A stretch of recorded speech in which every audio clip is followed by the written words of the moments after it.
Welcome to Who Lives Around the Corner, a new visual podcast with interviews of neighbors with a variety of unique interests and talents. And now the host of Who Lives Around the Corner, Mr. Dan Regan. Hi, this is Dan Regan, the host for Who Lives Around the Corner. Did you know that there is an estimated 50,000 stray cats in Rockland County and close to 500,000 in the tri-state area? How do you control and manage this cat population? And who would be one of the people trying to catch, neuter, and find a home for some of these cats? Today we're going to do a podcast on a woman that's called the Cat Woman of Nyack. I want you to meet Joan Weiss. Hi, Joan. How you doing? I'm good, thanks. How'd you get involved in all of this cat business? Tell us since you were youth and... Actually, when I was a youth, we didn't have cats. We had dogs when I was growing up. I didn't get my first cat until I was in college. But I got involved with the stray cats because I had a shop in Nyack back in the early 90s, and there were stray cats in the backyard. And I started asking what to do about it because they were having kittens. And I learned how to trap them and get them fixed. And took the kittens in and found them homes.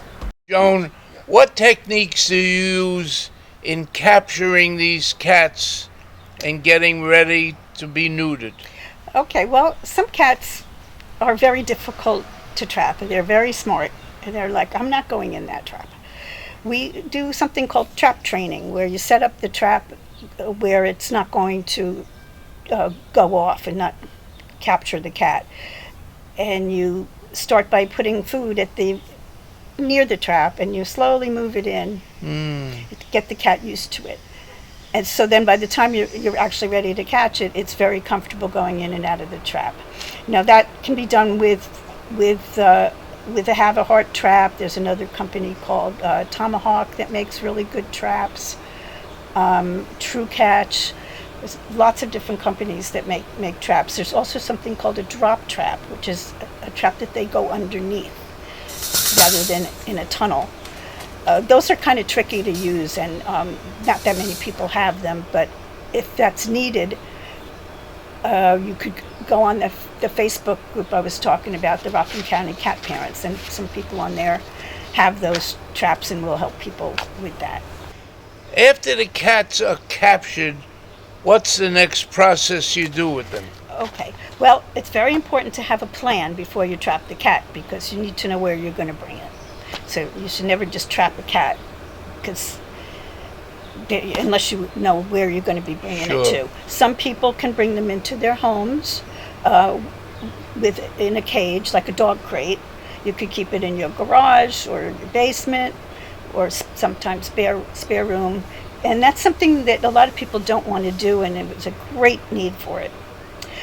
In the case of this TNR clinic that Rockland Green runs once a month, if you're on the list, you bring it directly there to have a straw. They have a holding center, but that's only once a month.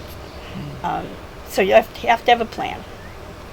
And then once you have them, if you think you can socialize them to get adopted, that's good. Otherwise, you make your arrangement to get them fixed, usually through the Animal Rights Alliance, because that's the least expensive.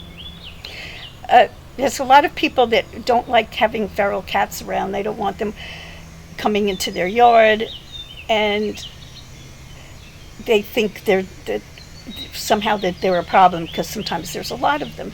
But the people that are spaying and neutering, they're trying to keep these colonies under control. And then the neighbors say, I don't want them there anymore. And it's becoming a problem because there's no place for them to go.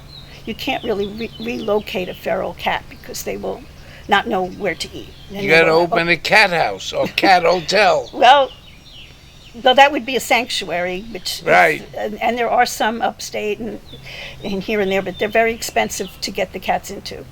because they're going to be caring for that cat for the rest of its life. So you got to put money up front. It's ideally these cats prefer to be outside, but we do make cat houses for them, homemade cat houses. And what does it look like? well, there's different versions of it, but a lot of times they're just made out of styrofoam coolers with a hole cut in so they can get in and out, and covered with plastic to seal it. And we put straw inside. Straw, not hay. And it helps to keep them warm in the wintertime. I know some people have heated cat houses. If like you have a porch with an outlet, you could. A heated hotel. Yeah. But so anyway, so there's been a problem about people not wanting the cats to walk on their property, and I don't see that it's any different from having a squirrel or a raccoon walking on your property. And they want them removed, and there's nowhere for them to go. Sadly, some people actually resort to poisoning them. Really? Yeah.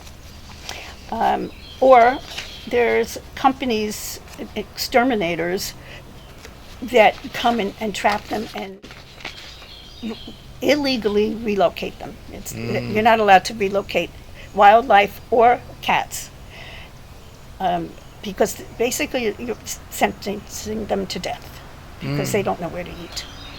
Even a raccoon that, let's say, was born in my yard, they know this is where to go to get their food, and you bring them someplace else they don't know. And the cats sense where they're going to get their next meal. Yeah. So it's very important that people realize that these cats really are harmless, especially if they're, as long as people are responsible and get them spayed and neutered. If people are not responsible about that and there starts to be, like, Joan, dozens of cats in their yard, then I can see the complaint. How much do you love these cats? It's interesting. I kind of keep myself at an emotional distance from them, because if you get too attached to all these cats that you rescue, that's how you end up being a hoarder. So I love my own personal cats, and the other ones are just the ones I just want to.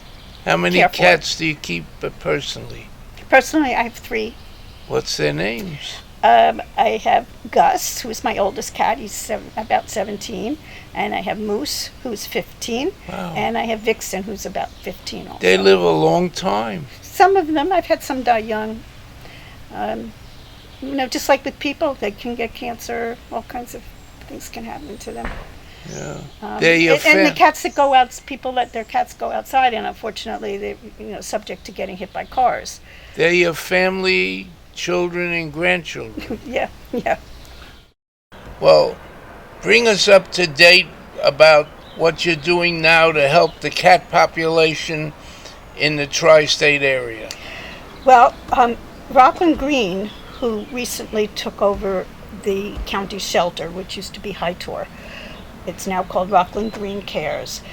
They have set up a program that they're funding for us to trap and fix as many, it's usually about 80 cats a month, get them fixed, and then we release them back outside, because most of them are feral and not adoptable. Once in a while, we come across a friendly one. How do you get them neutered? The Animal Rights Alliance, called TARA, they have a mobile van that comes onto the site, and they spay and neuter them in the van. Oh, they neuter them. How many can they do a day? They do about 80. Usually. 80 cats? Yeah. And then what happens after they neuter them? Well, we take them back into the holding area. They each have a big cage with a litter box and food and water, and we hold them there while they recover.